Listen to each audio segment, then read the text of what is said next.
Welcome to the 10-Minute Food Truck Training Podcast. My name is Bill Moore. I'm the founder of Food Truck Training Group on Facebook, co-owner with my beautiful wife Melissa of our own food truck. It's called Food Truck 101, and I'm the executive director of the National Street Food Vendors Association, which is a nonprofit dedicated to education, advocacy, and uplifting all food vendors. Today I'm going to be talking about creating that menu, and this is going to be a beginner's guide to creating the menu for your food truck. But first I want to talk to you about the Food Truck Owners Expo in Houston, Texas. That's going to be in about a week. It's July 29th and 30th of 2024. We're going to be in Houston, Texas, as I mentioned. I'm going to be giving a total of 4 classes. One class is on writing a profitable menu. I'm going to be giving 2 classes on marketing in the off-season, and then the third class is talking about how we as food truck owners need to learn how to speak with one voice so that we can affect positive change in our own industry. Then once those classes are given, I'll be out on the main expo floor in the Campfire Networking Lounge where you guys can join me. You can listen to me talk, or you can ask me questions all about the food truck industry. So I'll be out there the entire day. Please come join me. Again, that's in Houston, Texas, July 29th and 30th of 2024. If you'd like to purchase your tickets today, and I suggest that you do,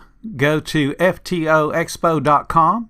Place that order, and when you do, put in the code FTTG15 for a 15% discount. I also want to thank Table Needs for sponsoring this episode of the 10-Minute Food Truck Training Podcast. Table Needs is a full-service POS system capable of handling your busy food truck cash, credit card, and reporting needs. Check out the link in the description for more information about Table Needs. So now let's talk about creating that menu for your food truck. Whether you have a food truck right now today, or you're just dreaming about it, creating the menu is an extremely important part of your success. So I'm going to give you 8 essential things that you need to know before creating that food truck menu. It's going to help you get started out on the right foot. Very first thing, you got to understand who you're going to be feeding. I know that sounds odd since everybody eats in some way, shape, or form, but you can't possibly serve everybody. There are vegans and vegetarians, there are people that don't eat pork, there are all kinds of dietary restrictions out there. So what you got to figure out is what group of people are you going to be serving? Will that be the meat eaters? Will it be the vegetarians? Will it be vegans? Will it be gluten-free? Who are you going to be serving? Now, that doesn't mean you don't have different options to cover some of those folks, but who is going to be the main target audience? You got to understand that and develop the menu around those folks. The better developed your menu is around that target audience, the more likely they are to come back and eat with you frequently, and that's what you want. You want frequent,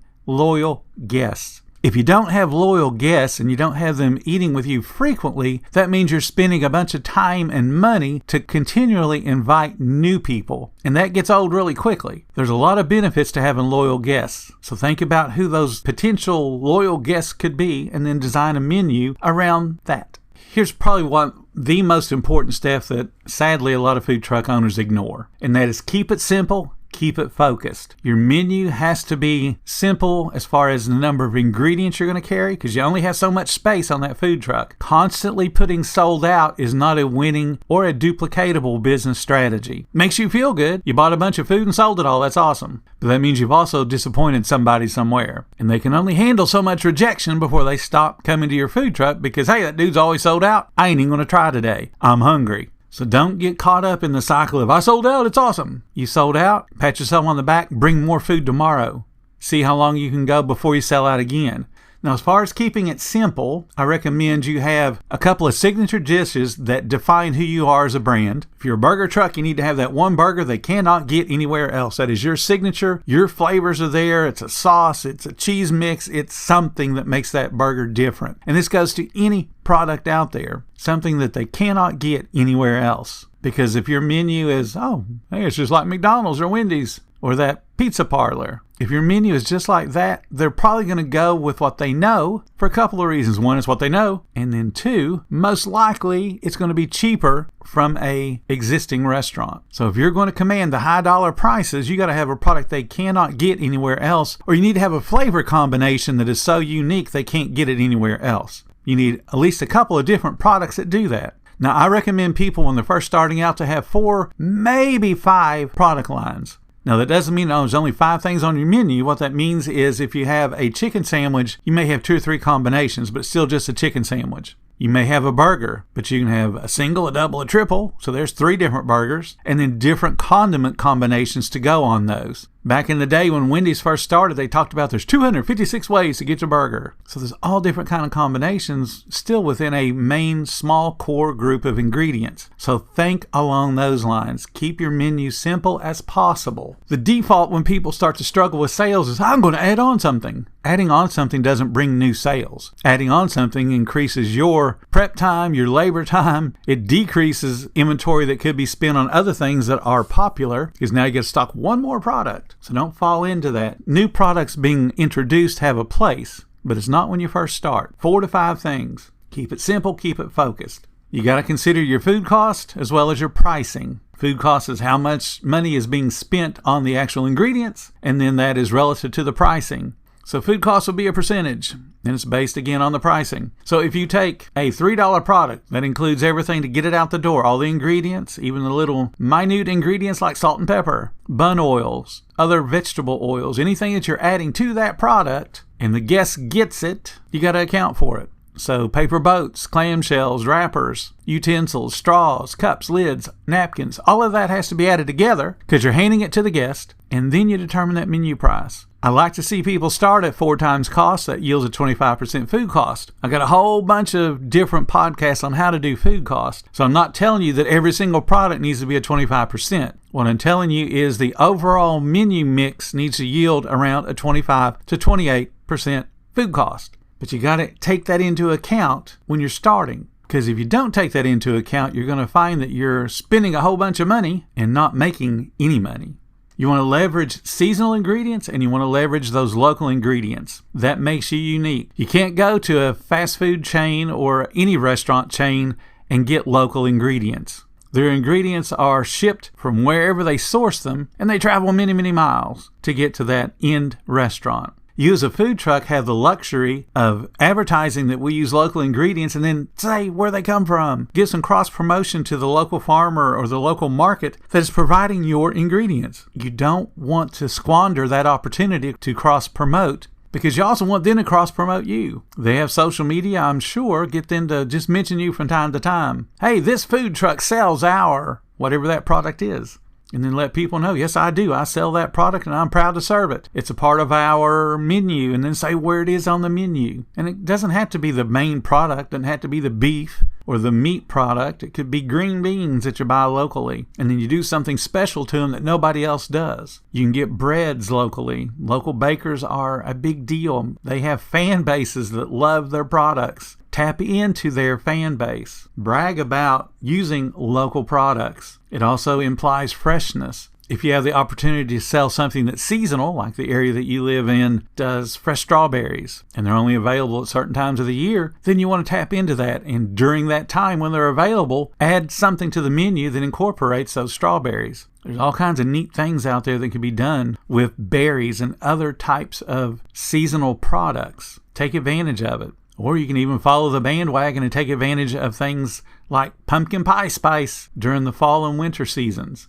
Think about green things that you could do for St. Patrick's Day. Think about things that other businesses already do, other restaurants already do, that you could copy and do it better than they do. You want to make sure you design that menu for speed and efficiency. I cannot stress that enough. When you're talking about the key components to a successful food truck, it's quality, service, cleanliness, and community. Quality is the food. Service is the second most important ingredient, and a lot of food trucks ignore it. They are inconsistent with their service, or they're just blatantly slow. Inconsistent means that one day you get everything out super quick, or within the same day you get everything out super quick, and then you hit some speed of service wall where suddenly everything comes out now in 15 minutes, 20 minutes, 30-minute increments. You can't allow that kind of roller coaster ride for your guests, because people that come to your food truck are hungry. They want to get fed. You have to respect that they're hungry and get food into their mouths as quickly as possible. The longer you allow them to sit and fester being hungry, the more difficult it is for you to convince them that your food and your service are stellar and worthy of a repeat. Now, yes, you'll go on to any Facebook group, even ours, and there'll be somebody that'll brag about how slow they are and people love our food. Here's the problem. They will not have constant repeat guests, and that's important when you're building a business. You have to have consistently repeating guests to eat at your food truck. So somebody that is constantly slow may have a huge guest pool, and that guest pool sustains them. Doesn't mean they come to them every single day or every single week or even every single month. What it means is when they get the hankering for their food and they already know the food truck is slow, they only visit the food truck when they got time to waste. Which means there will be other times when they would love to eat your food, but they can't because you're too darn slow. So you've lost an opportunity to keep them as loyal as possible by being slow. Design your menu for speed. Get the food out in 8 minutes or less. That's the goal. If you're a barbecue truck where you're primarily scoop and serve, 2 to 3 minutes.